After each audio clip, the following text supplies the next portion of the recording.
Good afternoon, A24 family and friends and fans alike. My name is Daniel. I am the A24 super fan. On this channel, we review anything and everything related to A24, past, present, and future.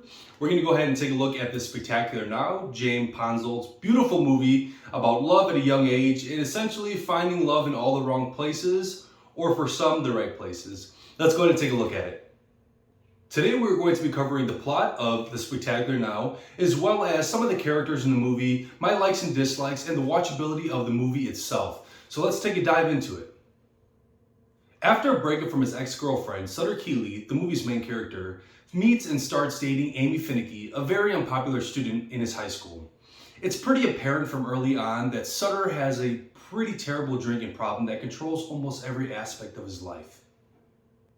Sutter's quest for self-discovery eventually comes to a beautiful and hopeful ending.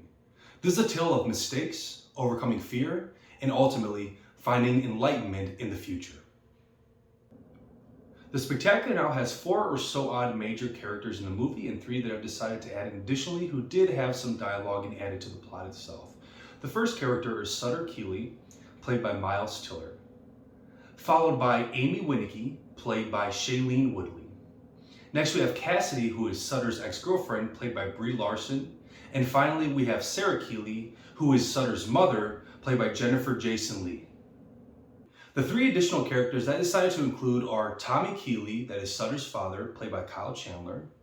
Holly Keeley, which is Sutter's sister, played by Mary Elizabeth Winstead.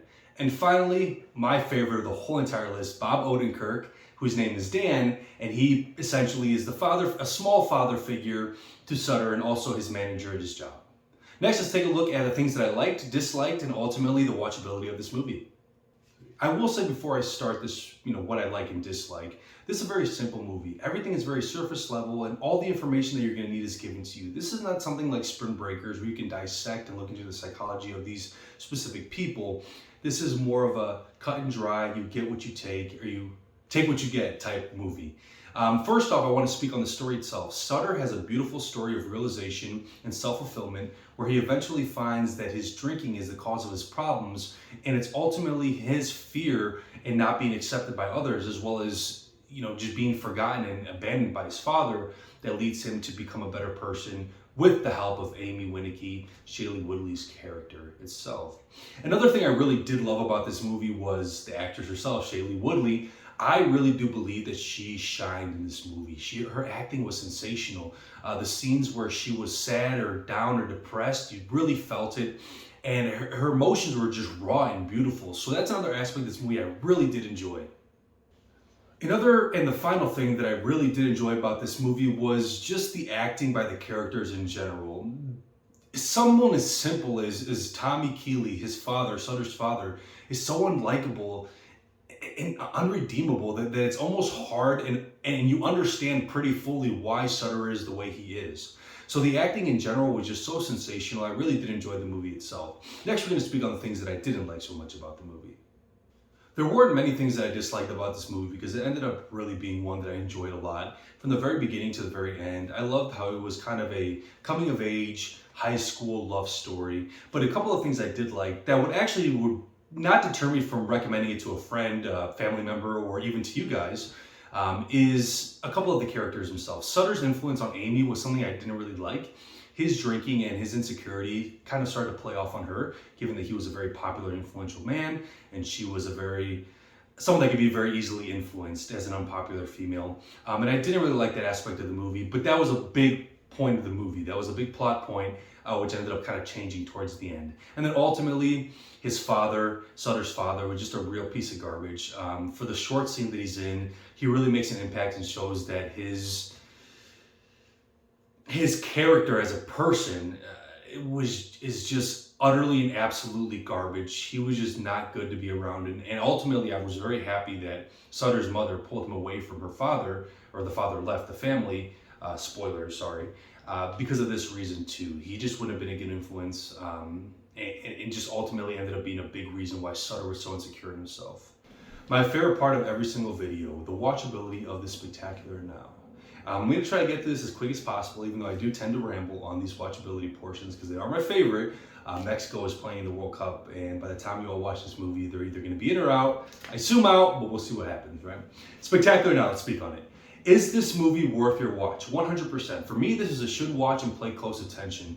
This is a story of redemption for Miles Teller's character, Sutter. He's been through some tragic situations, losing a father at a young age, not to death, but actually just to his father not taking responsibility and walking out on him and his family, and him finding a love for a specific character, Amy Winneke, through this tragic situation. They found themselves in all the wrong places, but somehow ended up being a great match for each other. This is really a kind of a coming of age love story that is not sappy like a Dear John or a Notebook, even though I love the Notebook. It's not sappy at all. There's no I build you a house or I'm going to war. This is just two high school students falling in love in a very weird situation and ultimately finding out a lot about themselves, specifically more towards Sutter's character, understanding that he has a fear, he needs to overcome it, and alcoholism and just a bottle were what he was using to cope with this, with this fear that he has. Ultimately, at the end of the day, it's about an hour and 30-minute runtime. It really is worth a watch. And I would say that this is one of those great and simple love stories that doesn't really need anything attached to it, and maybe might not be remembered by many, but still is impactful with the runtime that it has, and will kind of leave you feeling warm, because it left me feeling warm inside too. I did love the movie itself. So I would say, hey, take a dive, watch it. You might like it, you might love it. Anyway, my name is Daniel. Once again, please like and subscribe to my page, and let you guys know that I really do promote comments, even negative ones, because it means you guys are listening, you guys are watching. Even if you just came on for 30 seconds, that still counts as a watch. So anyway, I'm going to leave you with, with a pin that I have here for the best comments of roasting me, the first 5 videos. I'm going to go ahead and send this exact pin, actually, the Michelle Yeoh Everything Everywhere All at Once pin to one of you, one of my followers. Anyway, have a great day. Bye.